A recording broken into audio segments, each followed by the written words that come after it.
wa rahimakumullah. Alhamdulillah, segala puja dan puji kita panjatkan kepada Allah Jalla wa Ala, di mana atas limpahan nikmat dan taufiknya kita dipertemukan oleh Allah Azza wa Jalla di pagi hari ini di majlis yang insyaallah diberkahi oleh Allah Subhanahu wa taala. Kita dipertemukan oleh Allah Subhanahu wa taala dalam kondisi kita masih diberikan nikmat-nikmat yang melimpah. Kita masih diberikan nikmat sehat. Kita masih diberikan nikmat waktu, di mana kita mengawali pagi ini dengan ibadah kepada Allah Subhanahu wa taala. Dan yang terpenting, Allah masih memberikan kepada kita nikmat iman. Allah masih memberikan nikmat kepada kita berupa pemahaman yang benar dalam memahami agama ini.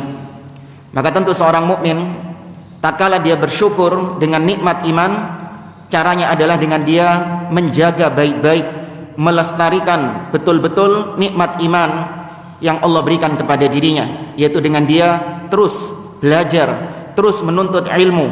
Itu sebagai bentuk syukurnya dia kepada Allah Azza wa Jalla. Jamaah dimulakan oleh Allah Subhanahu wa taala,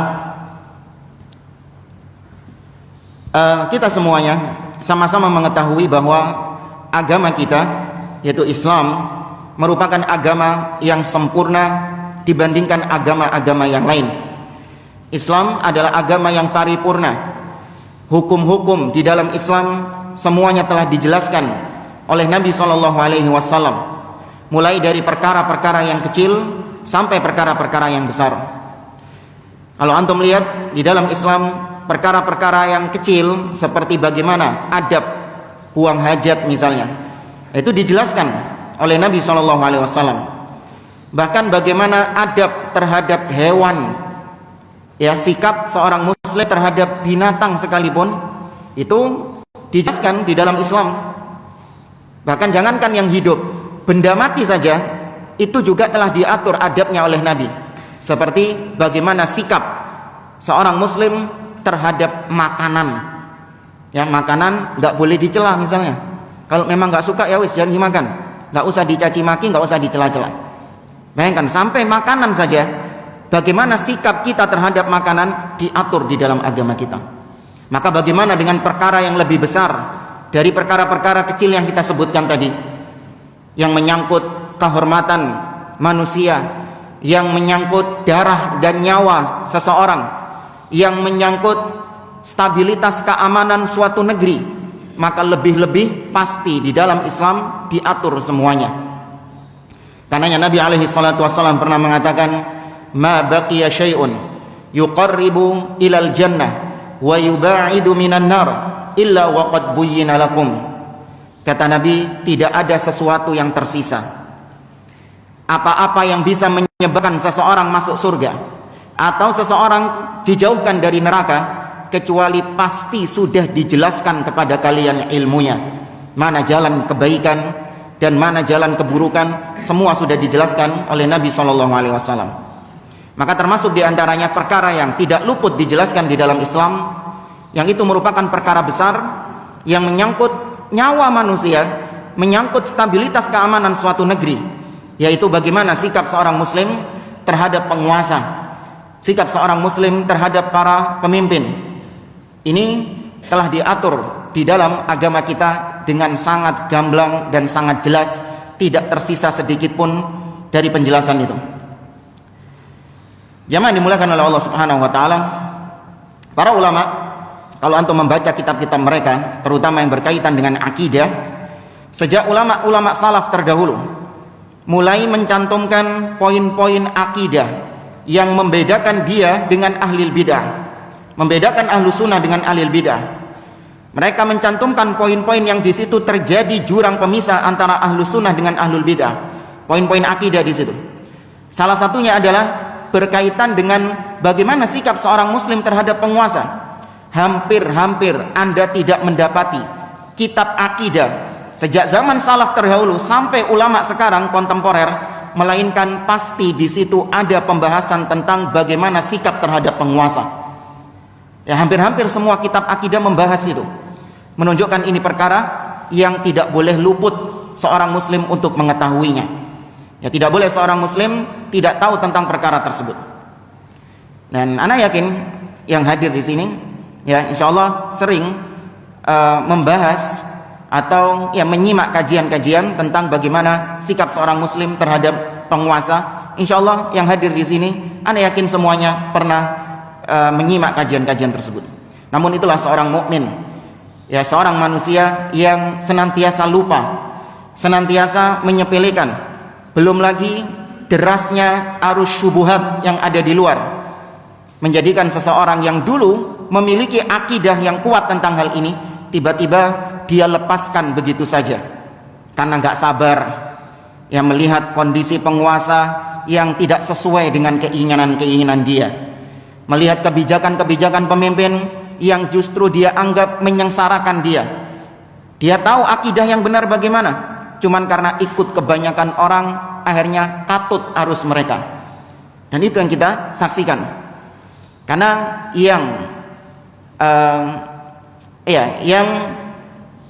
berkaitan dengan masalah sikap terhadap penguasa, bukan hanya orang-orang awam saja yang tidak paham tentang perkara ini, tapi orang-orang yang katanya ngaji itu juga jatuh ke dalam perkara yang sama dengan orang-orang awam tersebut.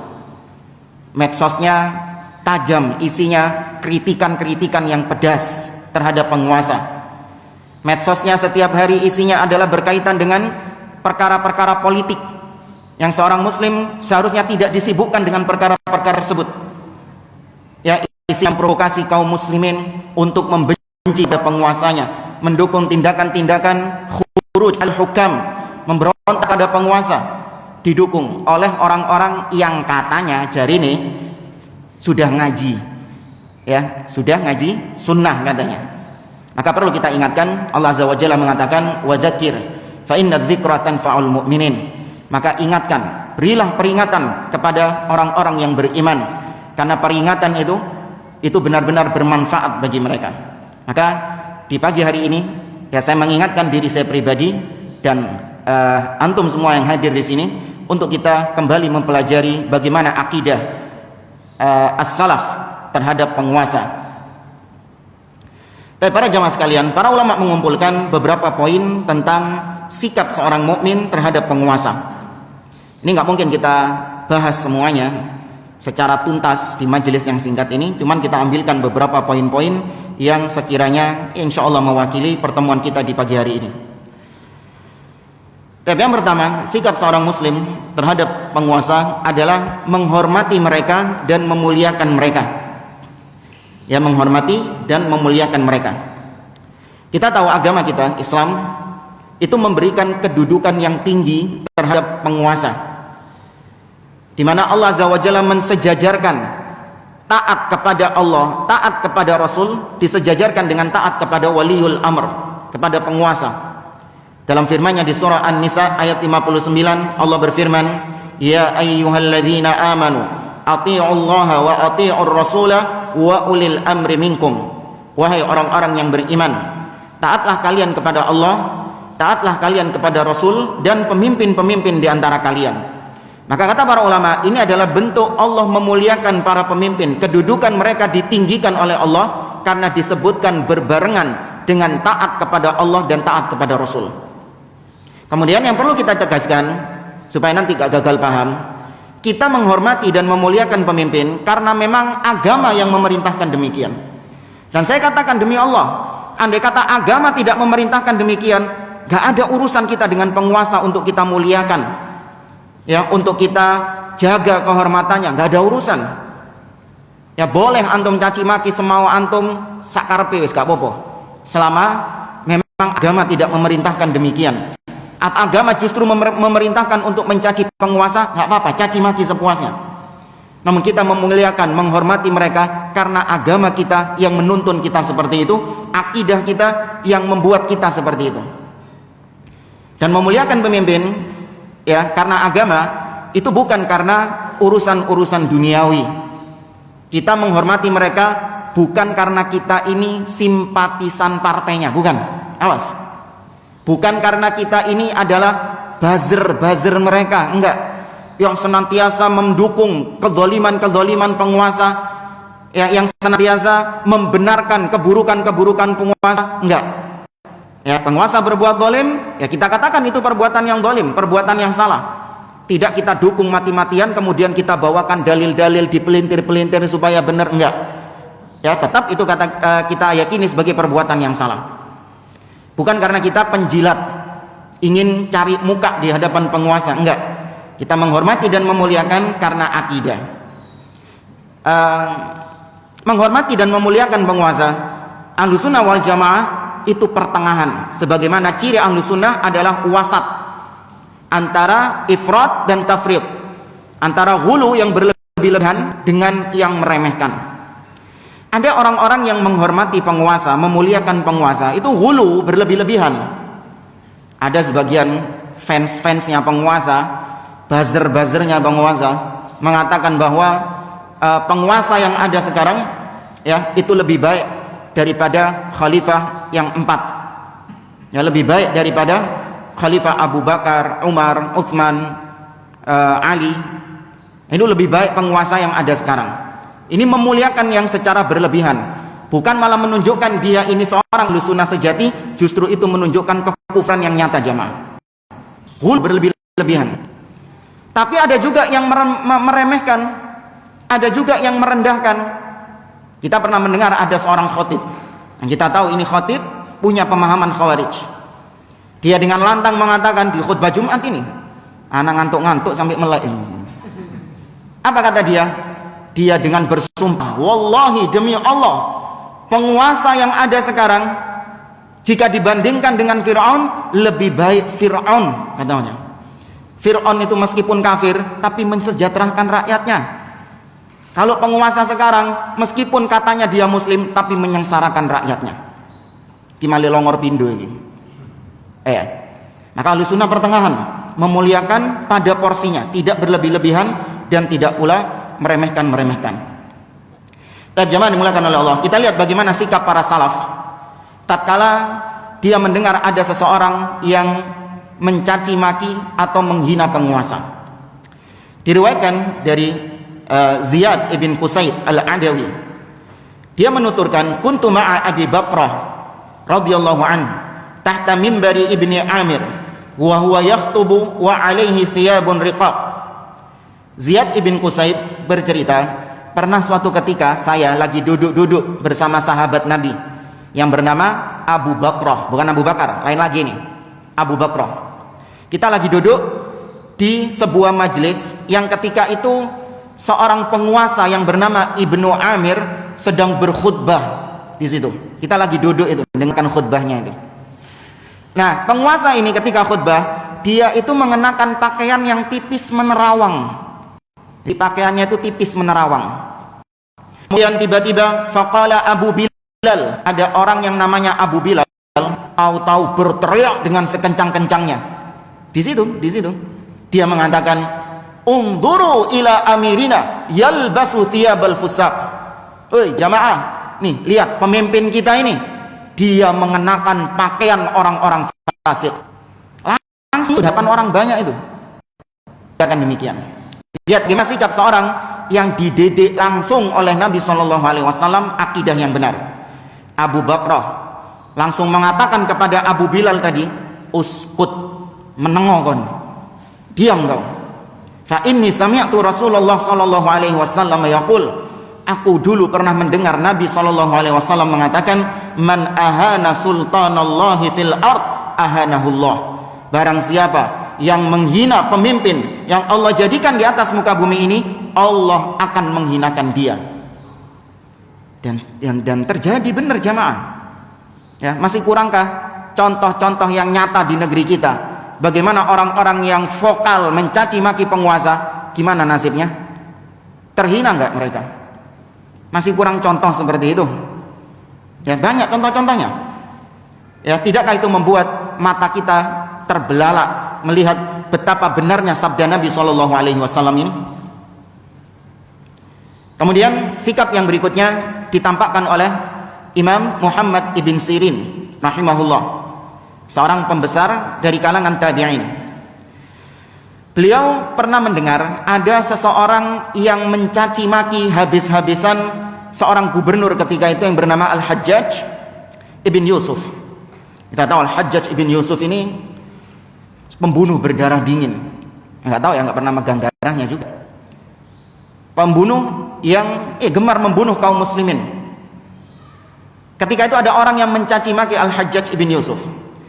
Bagaimana sikap Muhammad ibn Sirin rahimahullah? Beliau mengatakan, ayyuhar rajul, fa innaka law wafaital akhirah kana asgharu dhanbin amiltahu qad a'zama alayka min a'zami dhanbin amilahul Hajjaj. Wahai fulan, ketahuilah, apabila engkau dibangkitkan di akhirat kelak, kalau kau kayak gini nyaki mencela Al-Hajjaj bin Yusuf, tahu nggak? Kalau kau dibangkitkan di akhirat kelak, bisa jadi dosa terkecil yang pernah kau lakukan di atas muka bumi ini, jika dibandingkan dengan dosa terbesar yang dilakukan sama Hajjaj, itu sih lebih besaran dosa kecilmu itu tadi. Nah, maksudnya kau melakukan dosa kecil. Apa dosa terkecil yang pernah kita lakukan? Ya, katakan ada satu perbuatan, ini dosa sepele. Nanti kalau dibandingkan dengan dosanya Hajjaj yang paling besar, nanti di akhirat ketika ditimbang, bisa jadi dosa kecilmu itu lebih berat di sisi Allah daripada dosa besar yang dilakukan oleh Al-Hajjaj bin Yusuf. Kok bisa gitu jamaah? Ada yang tahu? Kok bisa dosa kecil ditimbang sama dosa besar masih lebih parah dosa kecil ini? Ya apa ceritanya? Ya apa ceritanya? Ada yang tahu? Antum jangan-jangan nggak tahu pertanyaannya. Kata beliau, alasannya, wa'lam annallaha ta'ala hakimun. Ketahuilah Allah itu maha bijaksana. Ya, di akhirat itu Allah tidak akan mendolimi orang satu dengan orang yang lain. Diadili dengan seadil-adilnya sama Allah Azza wa Jalla. Lihat bagaimana bentuk keadilan Allah. Kata beliau, in akhadha minal Hajjaj liman dhalamahu fasayakhud lil Hajjaj mimman dhalamahu. Allah itu bisa saja mengambil pahalanya Hajjaj, kemudian diberikan kepada orang yang didolimi sama Hajjaj, ditransfer pahalanya. Hajjaj mendolimi orang, ditransfer pahalanya orang tersebut. Tapi Allah juga bisa membalikkan keadaan. Allah akan mengambil pahala dari orang-orang yang mendolimi Hajjaj, diambil pahalanya, diberikan kepada Hajjaj. Kalikan sudah berapa banyak orang-orang yang mencela Hajjaj bin Yusuf. Ketika itu semuanya dijadikan oleh Allah sebagai transferan pahala, maka bisa saja, ini kita bukan memvonis Hajjaj bin Yusuf, enggak. Bisa saja pahalanya Hajjaj bin Yusuf itu lebih besar daripada pahala mereka yang mencaci maki Hajjaj bin Yusuf. Ya, ini kata beliau, wala tushghilanna nafsaka bisabbi ahad. Maka sudah, jangan menyibukkan dirimu dengan mencaci maki orang lain. Ya, dan kalau dipikir-pikir jamaah, aneh, sebagian orang ini suka vokal mengkritik penguasa di medsos. Secara dalil agama sejarah, secara logika akal luas, itu juga nggak masuk. Kau mengkritik penguasa di depan umum, kau menginginkan perubahan, ya, agar penguasa yang menurutmu supaya lebih adil dalam kepemimpinannya. Gimana caranya? Terus dikritik lewat medsos. Pertanyaannya, apakah sang penguasa melihat status-status medsosmu? Hah? Diwoco gak ambek presiden? Kenal lagi gak kok. Apa meneh diwoco? Ngapain presiden sibuk stalking Facebook antum itu ngapain? Ngapain presiden stalking Instagram antum itu ngapain? Gak bakal dibaca. Dan itu cara-cara yang gak masuk akal. Ngapain? Sudah dosa, gak bisa merubah keadaan. Nah, nanti kita sebutkan Nabi memberikan cara, dan itu bisa merubah keadaan dengan izin Allah Azza wa Jalla. Dan kemudian hadirin yang dimuliakan oleh Allah, Sahal ibn Abdillah At-Tasturi, ya, seorang ulama juga dari kalangan tabi'in, beliau pernah mengatakan, la yazalun nasu bi khairin ma'adhamu sultana wal ulama.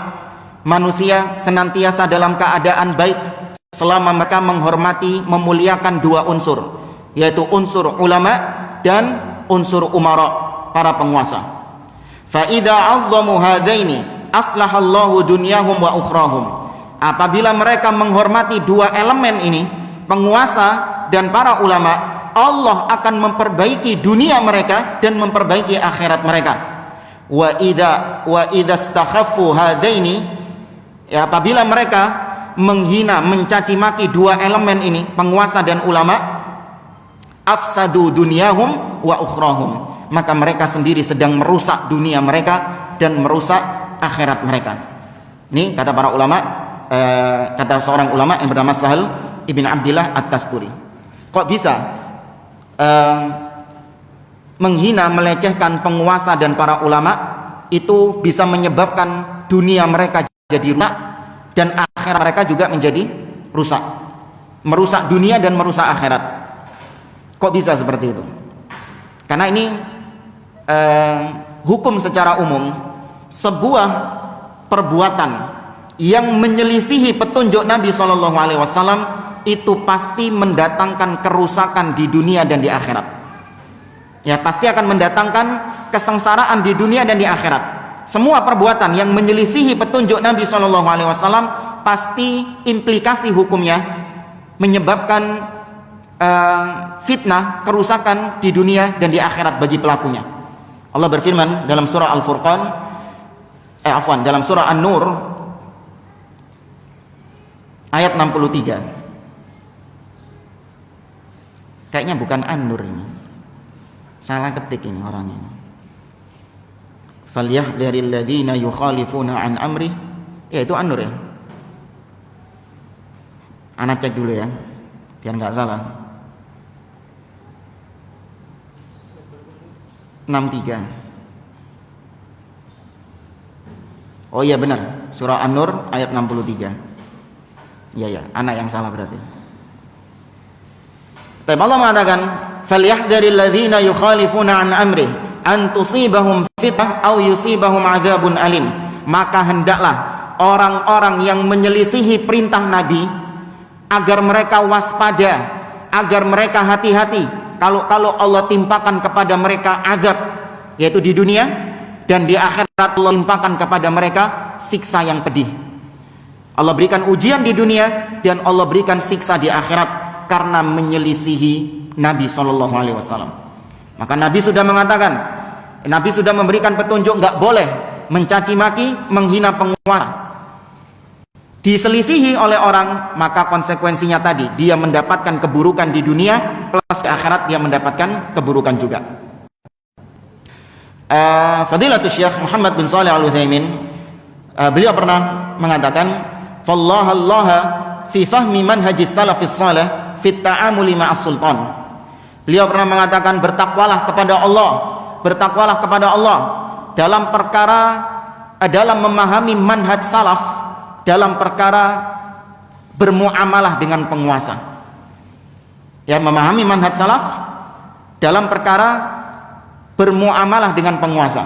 Kata beliau, wa alla yattakhid min akhta'is sultan sabilan li itharatin nas wa ila tanfiril qulub an wulatil umur. Ya, jangan kalian menjadikan ketergelinciran penguasa, kesalahan penguasa, jangan kalian jadikan sebagai media untuk memprovokasi massa, untuk memprovokasi kaum muslimin, atau untuk membuat mereka, hati-hati mereka benci kepada penguasanya. Ini diingatkan oleh Syekh Muhammad bin Shalih Al-Utsaimin. Maka dalam wasiat beliau ini, dalam nasihat beliau ini, ada isyarat bahwa sebaiknya kita sebagai seorang mukmin, sebagai seorang yang katanya berada di atas manhaj salaf, itu menjaga lisan, menjaga tulisan, jangan sampai ketergelinciran penguasa itu kita jadikan sebagai ajang yang membuat masyarakat, membuat rakyat menjadi marah, menjadi emosi, memekakkan telinga mereka. Hati-hati kami berikan informasi jemaah. Nah, ini sebagian orang setiap hari yang dikonsumsi koran, setiap hari yang dikonsumsi media massa berupa situs-situs, atau baca status-status WhatsApp, atau baca share yang ada di grup, berita-berita yang ada di grup yang validitasnya wallahu a'lam. Melihat ini penguasa sekarang, presiden sekarang begini, setiap hari dijejali dengan seperti itu. Apa hasilnya? Panas. Antum pagi-pagi zen biasanya minum kahwa, minum kopi, dijejali dengan informasi seperti itu, muntap, marah. Padahal informasi yang kita sebar harus disaring terlebih dahulu. Kalaupun itu memang benar, pikirkan lagi. Ketika aku sebarkan ini kepada manusia, apakah maslahat yang aku dapatkan ataukah justru mafsadat yang terjadi? Itu seorang mukmin sikapnya gitu. Nggak asal langsung dapat share, dapat berita share, dapat berita share. Orang seperti ini dijuluki oleh Nabi sebagai kadzab, pendusta. Nabi mengatakan kafa bil mar'i kadziban ayyuhadditsa bikulli ma sami'. Cukup seorang itu sudah dikatakan pendusta. Kapan? Ketika dia menyampaikan apapun yang dia dengar. Masuk telinga nyerocos metu, masuk telinga nyerot kono filtere. Dapat broadcast share ke grup lain, dapat broadcast share. Dia gurung moco, dia sendiri belum baca itu, cuman ngelihat judulnya yang heboh, judulnya yang fantastis, langsung di share sama dia. Atau sekarang mungkin dalam bentuk meme, gambar-gambar. Ada portal berita yang mengunggah kebijakan penguasa begini. Portal berita satunya memberitakan dengan berita yang lain narasinya. Kemudian dijadikan meme ditambahi dengan narasi-narasi yang tadi intinya membuat orang panas terhadap penguasa. Padahal bisa saja itu editan. Bisa saja itu sesuatu yang tidak benar. Tapi gitu tadi, orang sudah gatel langannya di-share kemana-mana. Maka sikap orang muslim enggak bijak dalam menggunakan media sosial yang ada, tidak gegabah dalam hal-hal seperti ini. Dan kemudian yang kedua, di antara sikap seorang mukmin muslim terhadap penguasa adalah as-sam'u wa ta'ah, mendengar dan taat dalam perkara-perkara yang ma'ruf. Dalam perkara-perkara yang ma'ruf. Anak ingat dulu waktu anak lupa kajian di mana itu, anak menyampaikan seperti itu, kita mendengar dan taat dalam perkara yang ma'ruf. Terus kemudian selesai ada sesi tanya jawab, ada pertanyaan yang masuk. Ustadz, yang ditaati itu Pak Ma'ruf atau Pak Jokowi? Nah, bilang kan dalam perkara-perkara yang ma'ruf. Anak ini ya Allah. Ini pamer di sini ya. Jangan nanti salah itu. Ini bukan nyebutkan nama ini. Sini. Dalam perkara-perkara yang ma'ruf artinya bukan maksiat. Tadi dalilnya surah An-Nisa ayat 59, ya ayyuhalladzina amanu athi'ullaha wa athi'ur rasul. Bahkan wajibnya taat, mendengar dan taat kepada pemimpin itu dicantumkan oleh para ulama-ulama, di antaranya Imam Al-Bukhari dalam sahihnya, beliau mencantumkan kitab namanya Kitabul Ahkam. Imam Muslim mencantumkan dalam kitabnya Sahih Muslim Kitabul Imarah. Di situ mereka berdua membubuhkan hadis-hadis yang berkaitan dengan mendengar dan taat kepada pemimpin di situ. Bahkan lebih dari 100 hadis. Lebih dari 100 hadis. Nah, di antaranya sabda Nabi sallallahu alaihi wasallam, "Alal mar'il muslim as-sam'u wa ta'a fima ahabba wa kariha illa ay yu'mara bi ma'siyah fa in umira bi ma'siyah fala sam'a wa la ta'a." Kata Nabi, wajib bagi setiap muslim dia mendengar dan taat kepada penguasa, baik perintahnya penguasa itu dia sukai atau tidak dia sukai. Selama bukan kemaksiatan, maka wajib didengar dan ditaati. Kecuali kalau diperintahkan untuk berbuat maksiat, maka tidak wajib taat, tidak boleh taat, dan tidak boleh mendengar kepada penguasa.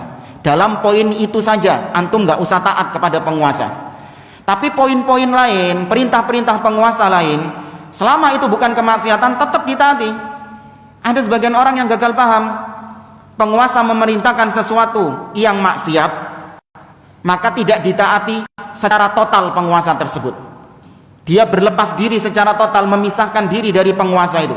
Aku nggak menganggap lagi dia sebagai penguasa. Ya, ini Nabi mengatakan nggak boleh mendengar dan taat kalau diperintahkan maksiat. Ya cuman poin itu saja. Poin-poin lain yang masih bukan kemaksiatan tetap ditaati nggak? tetap ditaati. Ya, ini manhaj kita, hati-hati, jangan salah paham. Ada sebagian syubhat. Di antaranya dalam perkara ini, sebagian orang mengatakan ini kita sebut dengan penganut madhab tapi'i, bukan syafi'i. Penganut madhab tapi'i. Apa itu madhab tapi'i? Terkadang kita membawakan hadis-hadis tentang wajibnya mendengar dan taat. Muncul komentar sebagian orang, iya hadisnya benar, tapi penguasa yang mana dulu? Itu banyak kayak gitu tuh. Iya, saya nggak menentang hadisnya, benar itu hadisnya itu. Tapi pemimpin yang gimana dulu, gitu. Apa kata dia? Pemimpin yang dimaksud Nabi dalam hadis-hadis tentang wajibnya mendengar dan taat itu pemimpin yang dipilih secara syar'i. Adapun pemimpin yang dipilih bukan dengan cara yang syar'i, maka kita tidak wajib mendengar dan taat kepada pemimpin, bahkan kita tidak menganggapnya sebagai pemimpin. Nah, ini kesalahan fatal. Karena para ulama tidak ada yang mempersyaratkan seperti itu. Selama dia muslim, baik itu dipilih secara syar'i ataupun tidak, tetap wajib didengar dan ditaati.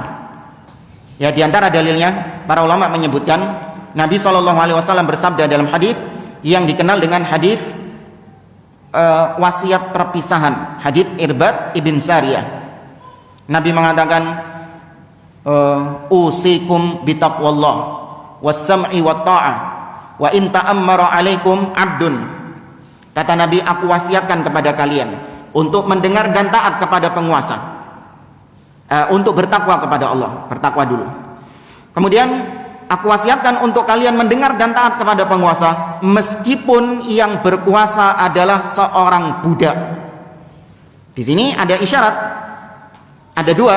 Yang pertama, Nabi mengabarkan dengan kata-kata ta'ammara. Apa makna ta'ammara? Ta'ammara maknanya adalah huwa yakhtaru binafsihi. Dia memilih dirinya sendiri untuk menjadi pemimpin. Ya, dia memilih dirinya sendiri untuk jadi pemimpin. Kemudian Nabi mengatakan yang jadi pemimpin itu adalah abdun, seorang budak. Seorang budak ketika naik menjadi pemimpin, caranya benar nggak? Nggak benar pasti.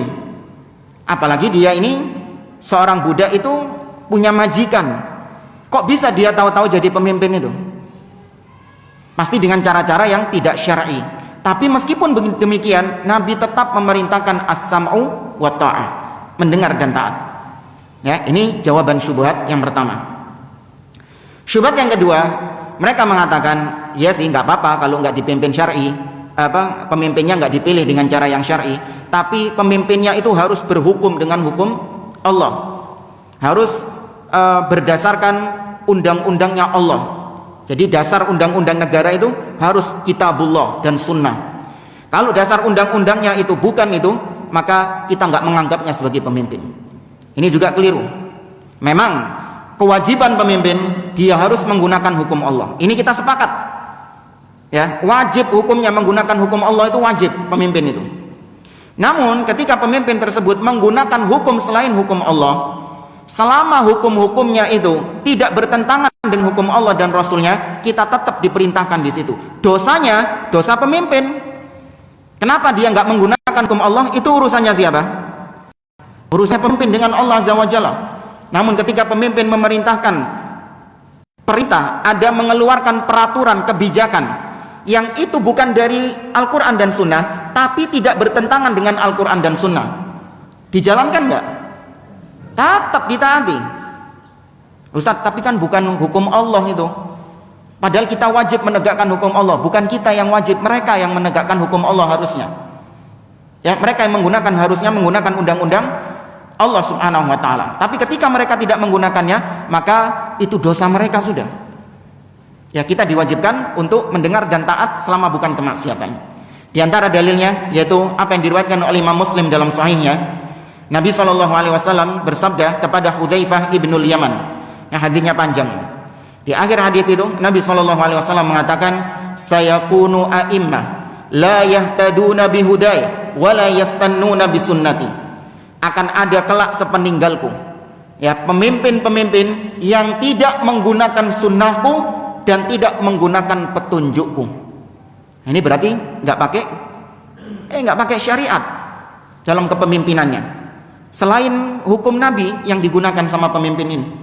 Wa sayaqumu fihim rijalun qulubuhum qulubus syayatin, dan akan ada di antara mereka orang-orang yang berhati setan namun jasadnya manusia. Nah, ini sikap seorang muslim harusnya. Kalau mendapati seperti itu, dia bertanya, gimana sikapku kalau aku mendapati pemimpin yang buruk seperti itu? Bukan dia ini melakukan dengan hawa nafsunya. Oh, kalau aku yang dapat pemimpin itu, tak peceli raine ambil, tak tempiling mukanya sama anak. Enggak. Hudzaifah ibnul Yaman tanya kepada Nabi, bukan cuma modal semangat, enggak. Hudzaifah ibnul Yaman mengatakan, kaifa asna'u ya Rasulullah in adraktu dzalik. Wahai Rasulullah, apa yang aku perbuat kalau aku mendapati ada pemimpin yang modelnya seperti yang kau sebutkan tadi? Apa jawaban Nabi? Tasma' wa tuti' lil amir. Kau tetap mendengar dan taat kepada pemimpin. Wa in duriba mahruka wa ukhidha maluka fasma' wa ati'. Meskipun punggungmu dipukul, hartamu dirampas, tetap mendengar dan taat. Ya, ini bukan berarti ada sebagian orang naudzubillah mengatakan kok cemen gitu, Ustaz. Iya, mana izzahnya muslim mana? Masa dipukul, dirampas hartanya? Nggih gitu. Maka dijawab oleh para ulama, kita tetap mendengar dan taat kepada pemimpin, bersabar dengan kezaliman pemimpin itu untuk menutup pintu fitnah. Karena kalau kita dizalimi sama pemimpin, maka kezaliman pemimpin tersebut itu hanya mengenai sebagian orang saja. Nah, ketika kita memberontak kepada pemimpin, maka kezalimannya menjadi luas, satu negara hancur semuanya. Lihat negara-negara Timur Tengah sana. Masih kurang contoh. Berapa banyak negara-negara Timur Tengah yang mereka tidak sabar dengan kezaliman pemimpin, kemudian mereka tergesa-gesa memberontak kepada pemimpin. Apa yang terjadi? Hancur negaranya, jemaah. Suriah, jelas pemimpinnya kafir malahan. Bukan cuma dolim, kafir wis, top kafir. Bashar, Syiah Nusairiyah, penganut sekte Syiah Nusairiyah, dikafirkan oleh para ulama. Bukan kita yang mengkafirkan, para ulama bahkan mengkafirkan pemimpin Suriah itu. Namun kalau kaum muslimin tidak memiliki kekuatan untuk menggulingkan penguasa, atau kaum muslimin ketika menggulingkan penguasa berdampak buruk pada keadaan setelahnya, maka para ulama tetap untuk mewasiatkan kepada mereka bersabar dulu. Bersabar dulu. Kaum muslimin, umat Islam punya senjata apa misalnya? Ala kadarnya. Sedangkan pemimpin itu punya jet tempur, punya tank, dibantu dengan negara-negara kafir yang lain, kan gitu kan Bashar itu. Kesusu mereka, nggak sabar dengan kezaliman, memberontak. Lihat apa yang terjadi sekarang. Sampai detik ini luluh lantak. Padahal sebelumnya, meskipun kafir ya Bashar Asyad ya, sebelumnya mereka bisa sholat ke masjid nggak? Bisa. Masih bisa kerja, nuntut ilmu, anak-anak masih sekolah. Sekarang rumah nggak ada, anaknya sudah terkubur di dalam tanah, istrinya nggak tahu kemana, sudah hancur hidupnya. Ya, karena tidak ada para ulama yang menyeru orang-orang Islam di Amerika untuk memberontak kepada Donald Trump. Pernah dengar fatwa ulama kayak gitu? Yang di Amerika, kalian gulingkan Donald Trump itu ada? Nggak ada. Tapi tetap bukan berarti Donald Trump itu waliul amr, enggak. Ya, tidak dianggap sebagai pemimpin, tapi ditaati hanya untuk kemaslahatan saja. Ya, hanya ditaati untuk kemaslahatan. Adapun yang tidak mendatangkan kemaslahatan nggak perlu ditaati. Secara asal nggak perlu ditaati. Tapi kalau ternyata tidak taatnya kita terhadap mereka, pemimpin kafir ini, menyebabkan kita nanti terbunuh, kita nanti terusir, atau kita nanti mengalami madharat-madharat yang banyak, maka ditaati hanya untuk meminimalisir madharat tersebut. Bukan karena dia sebagai ulil amri, bukan. Ya. Baik hadirin yang dimuliakan Allah Azza wa Jalla. Kemudian yang berikutnya adalah bersabar. Sikap berikutnya adalah bersabar. Pemimpin, sebagaimana kita ketahui, dia ini manusia biasa seperti kita, yang berbuat salah sebagaimana kita berbuat salah. Dan perlu diketahui juga, kalau Anda melihat penguasa berbuat zalim, itu karena kezaliman rakyat. Ini kaidah yang harus antum pegang jemaah. Pemimpin berbuat zalim itu karena kezaliman rakyat. Kenapa kok harus pemimpin yang dituntut berbuat adil? Rakyatnya berbuat zalim gak ada masalah, santai-santai saja. Ya kan gitu. Mereka mengkritik pemimpin harus berbuat adil, padahal rakyatnya mulai petinggi-petingginya sampai yang rendah-rendahnya mereka semua berbuat zalim. Berapa banyak kedoliman yang terjadi di pasar misalnya. Perdagangan yang ada unsur tipu menipu, riba di situ. Kemudian di kalangan pejabatnya misalnya, berapa banyak praktek suap menyuap, berapa banyak praktek korupsi, bahkan sampai pada urusan pendidikan, berapa banyak yang contek menyontek. Itu bukan zalim itu. Kalau rakyatnya saja kualitasnya kayak gitu, maka wajar kalau Allah Subhanahu wa taala memberikan pemimpin yang 11-12 sama rakyatnya. Sebagaimana ungkapan kama takunu yuwalla alaikum. Sebagaimana diri kalian, demikianlah keadaan pemimpin kalian. Pemimpin cerminan rakyat. Rakyatnya buruk, maka muncul pemimpin yang buruk. Sebagaimana kita kalau lagi ngaca, itu ada cermin di situ itu. Jadi, kalau antum mau praktek nggak apa-apa. Ketika antum ngaca, bayangan antum yang ada di kaca ini ternyata nggak sesuai dengan harapan antum. Waduh, kok elek ya? Yang salah kacanya atau yang ngaca? Yang ngaca. Itu mau diganti kaca yang paling mahal sekalipun, kalau si ngoco itu elek, tetap elek jamaah. Iya, nggak mungkin bisa berubah jadi bagus, nggak mungkin bisa berubah jadi ganteng. Yang perempuan nggak mungkin bisa berubah cantik. Ngocongin, elek. Ganti ini kaca yang lebih bagusan, diganti yang harganya jutaan. Bisa elek. Tambah jelas elek. Tapi yang diperbaiki apanya? Orangnya, bukan kacanya. Ya, inilah makanya manhaj ahli sunnah dalam memperbaiki negeri itu memperbaiki rakyat, memperbaiki bawahnya, bukan memperbaiki atasnya, enggak. Tapi yang diperbaiki adalah rakyatnya. Ya, Allah mengatakan dalam surah Al-An'am, wa kadzalika nuwalli ba'dadh-dhalimina ba'dhan bima kanu yaksibun. Demikianlah kami kuasakan sebagian orang zalim atas orang-orang zalim yang lain karena kezaliman yang mereka lakukan. Itu sudah jadi sunnatullah sudah. Mustahil ada pemimpin, ada rakyat yang bobrok dapat pemimpin yang bagus, baik, itu enggak match. Iya. Dan Allah percontohkan pemimpin baik memimpin rakyat yang bobrok kualitasnya, enggak bertahan lama. Ali bin Abi Thalib dikeluhkan oleh rakyatnya, ya Amirul Mukminin, wahai Ali, ya kenapa di zaman Abu Bakar, di zaman Umar itu kaum muslimin dalam keadaan tentram, keamanan negara itu terjaga, nggak seperti zamanmu sekarang ini, ya, kekacauan, saling perang antara sesama muslim.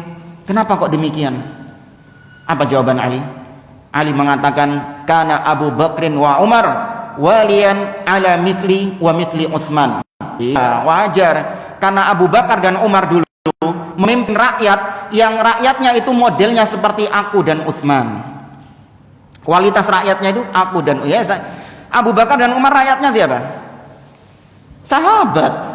Maka wajar kalau kepemimpinan mereka itu benar-benar gak sama dengan Utsman dan Ali keadaannya itu. Wa kuntu waliyan ala mithlik, kata Ali, sedangkan aku sekarang memimpin model rakyatnya kayak inti gini. Wajar kalau kondisi negeri carut marut, gak match. Akhirnya Ali bin Abi Thalib dikafirkan oleh orang-orang Khawarij, gak cocok, ya. Demikian juga Umar bin Abdul Aziz. Siapa yang tidak mengenal bagaimana keadilan, kesalihan Khalifah Umar bin Abdul Aziz? Ada yang tahu bagaimana akhir hidupnya Umar bin Abdul Aziz? Diapain sama rakyatnya? Diracun jamaah. Lihat, pemimpin yang adil seperti itu, ketika mendapatkan rakyat yang bobrok, wis gak bertahan lama, diracun, dibunuh. Gak cocok rakyat, kami pengennya yang seperti kami. Nah itu memang sunnatullah kayak gitu jamaah. Ibarat gini saja wis, manusia itu memang cenderung ingin sama dengan dirinya, cuman kadang masih malu-malu gitu, gak mau mengakui kalau itu sama. Dulu di zaman sekolah ya, waktu antum masih sekolah dulu, apa jadinya kalau, ini antum bayangkan, apa jadinya kalau satu kelas itu isinya semuanya anak-anak yang nakal, anak-anak bandel. Sak kelas itu modelnya kayak gitu semua, sing gondrong. Zaman biyen niku apa, kalau pakai baju itu kerahnya dibuka, ono kalunge ngono biasanya. Ya, kemudian apa dhisik zaman celanai komprang, ya kan? Anak kok merasa tua gitu, antum kayak nggak pernah zamannya gitu. Ya, anaknya kayak gitu semua, petingkrangan kalau duduk, yang ngerokok di kelas. Tiba-tiba gurunya datang. Assalamualaikum anak-anak. Hari ini kita kedatangan murid baru. Ya, kenalkan, ini namanya Fulan. Tahu murid barunya kayak apa? Pihak pinggir ini, kacamata tebel, kelambine dilebokno, tasnya berat, ya, masuk ke dalam kelas yang isinya tadi berandal-berandal kayak gitu. Bertahan berapa lama ini? Anak culun kutu buku ini, hah? Paling besok sudah pindah sekolah lagi dia. Kenapa? Kita nggak pengen ada seseorang yang beda dengan kita. Kita cocoknya itu yang sama-sama sama kita. Itu baru kita klop, match. Kalau nggak cocok apa, pisah dengan sendirinya jamaah. Nabi Nuh dengan istrinya match nggak? Apa yang terjadi? Nabi Nuh selamatkan di tengah. Ini melok nggak? Nggak melok, kelem, nggak match. Bahkan sampai terjadi pada suami istri juga. Nabi Lut alaihi salam, istrinya kenapa? Kufur kan? Nabi Lut Allah selamatkan, ya, sedangkan istrinya tertimpa azab, dihujani batu sama Allah bersama kaum Nabi Lut. Terpisah dengan sendirinya, mental dengan sendirinya. Fir'aun dan istrinya, ya, Fir'aun ditenggelamkan sama Allah subhanahu wa ta'ala. Bojone melok gak? Gak ngikut. Tuh, itu sunnatullah, antum pahami seperti itu, ya. Sudah, orang-orang yang terlalu banyak menghayal, menuntut, kita ingin pemimpin kita itu adil seperti Abu Bakar, kita ingin pemimpin kita, presiden kita sekarang seperti Umar ibn Khattab. Alah, coba kalau Umar, Abu Bakar beneran jadi pemimpin di zaman sekarang, paling cuma 1 hari dilengsarkan Umar sama Abu Bakar. Antum tahu salah satu kebijakan Umar ibn Khattab, coba bayangkan ya, kalau Umar sekarang naik menjadi Umar bin Khattab, bukan Umar Baladra. Antum salah lagi, dikira Umar mau jadi presiden. Sekarang naik menjadi pemimpin, Umar ibn Khattab. Dia punya kebijakan dahulu. Beliau mengatakan, la yabi'u fi suqina illa al-faqih atau illa man tafaqqaha fid din. Kata Umar ibn Khattab, enggak boleh berjualan di pasar kami kecuali yang paham fikih jual beli. Umar punya peraturan gitu dulu. Kita nggak boleh jualan kalau kita nggak paham tentang fikih jual beli. Coba kalau kebijakan itu diterapkan Umar zaman sekarang. Oh, buyar, demo gede-gedean, nyewa pickup, nyewa toa. Iya, iya, karena kondisi rakyat yang bobrok, kok menghayal punya pemimpin seperti Umar ibn Khattab. Nah, ini kepanjangan. Pokoknya yakini ketika pemimpin zalim itu dari rakyat kezalimannya. Maka bagaimana caranya? Bersabar. Sebagaimana ketika kita ditimpa musibah karena dosa-dosa kita, apa sikap kita? Bersabar, mengharap pahala dari Allah Azza wa Jalla. Nabi SAW mengatakan, man kariha min amirihi syai'an yakrahuhu falyasbir, fa innahu man faraqal jama'ata shibran famata mata mitatun jahiliyah. Barang siapa yang yang dia itu membenci sesuatu dari pemimpinnya. Ada sesuatu yang tidak dia sukai dari pemimpin itu, baik itu kebijakannya atau mungkin perbuatannya, nggak suka. Apa wasiat Nabi? Apa Nabi suruh kita untuk melengsarkannya? Atau apa Nabi menyuruh kita untuk memenuhi jalan-jalan, ya meneriakkan yel-yel, ya turun ke jalan berdemo gitu? Enggak, Nabi mengatakan falyasbir, sabaro. Kan barang siapa yang memisahkan diri dari pemimpin sejengkal saja, kemudian mati dalam keadaan seperti itu, maka matinya jahiliyah. Ancaman dari Nabi SAW. Panjangan. Imam Ibn Abil Izz Al-Hanafi dalam kitabnya Syarah Aqidah Tahawiyah mengatakan, fa idza arada ar-ra'iyah ay yatakhallasu min dhulmil amiril zalim falyatruku dhulm. Ini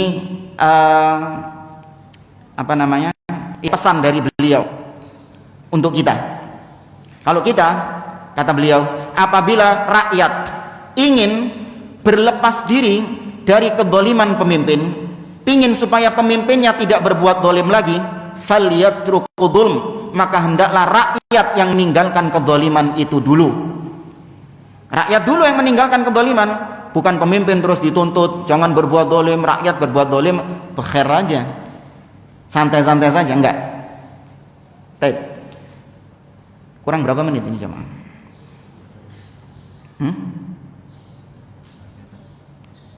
Masih? Ya, itu nanti mau olahraga itu. Kesuwen Ustaz ini. Dan kemudian yang keempat, di antara sikap mukmin seorang mukmin kepada pemimpin adalah menasihati. Ya. Lihat di sini, diatur di dalam Islam kok. Bukan pemimpin berbuat zalim itu terus dibiarin, dibela mati-matian, kemudian dicarikan dalil-dalil untuk mendukung kezalimannya. Enggak boleh kayak gitu. Awas. Harus proporsional. Ya. Kezaliman pemimpin enggak boleh dibela. Enggak boleh ditutup-tutupi dalam artian dicarikan pembenaran atas kezaliman itu, enggak boleh. Kesalahan pemimpin harus diluruskan. Cuman yang meluruskan ini itu orang yang memang berkompeten di dalamnya. Ya, tidak semua orang itu diberi hak untuk meluruskan pemimpin. Awas, ada orang-orang yang memang enggak punya kapasitas itu untuk meluruskan. Maka ya sudah, minggir. Kenapa? La yukallifullahu nafsan illa wus'aha. Allah tidak membebani seseorang di luar batas kemampuan. Kau nggak mampu menasihati pemimpin, entah karena kondisimu yang tidak memungkinkan bertemu pemimpin, entah karena ilmumu yang kau tidak paham kebijakan pemimpin, ya, maka kau mampu, ya sudah, nggak usah ikut menasihati pemimpin. Nah, bagi yang mampu, yang punya akses untuk menasihati pemimpin secara langsung, atau dia ini punya konsep yang bagus sebagai ganti konsepnya pemimpin yang dianggap kurang pas, ajukan, gak ada masalah. Ya, ayo yang pintar-pintar, yang paham tentang ekonomi misalnya, bikin konsep yang bagus. Ya, bikin konsep yang bagus, ajukan itu kepada penguasa. Kalau diterima alhamdulillah, kalau tidak ya sudah, selesai. Kau cuma menunaikan tanggung jawabmu sebagai rakyat, meluruskan kesalahan pemimpin. Selesai. Nasihat itu harus dilakukan emang. Enggak kan? Iya, ada orang-orang yang protes. Ustaz, kita kalau nggak turun ke jalan, nggak demo, nasihat kita nggak diterima sama pemimpin. Terus saya jawab, loh emang nasihat itu harus diterima? Enggak kan? Sebagaimana aku menasehatimu untuk nggak demo, kan ya tetap demo. Kan gitu. Sama, ente juga nggak menerima nasihat. Sudah tak bilangi jangan turun ke jalan, mokong tetap demo. Kemudian pemimpin disalahkan, sudah tak nasihati empat mata nggak diterima, ya podo berarti klop tadi 11-12. Iya, ya. Baik, maka Islam membolehkan untuk menasihati pemimpin, tapi caranya harus dengan petunjuk Nabi SAW. Ya, Nabi SAW mengatakan dalam riwayat Imam Ahmad dalam musnadnya, man arada ayyan sahalidhi sultanin bi amrin fala yubdilahu alaniyah. Barang siapa yang ingin menasihati pemimpin dengan nasihat, maka jangan ditampak di depan umum.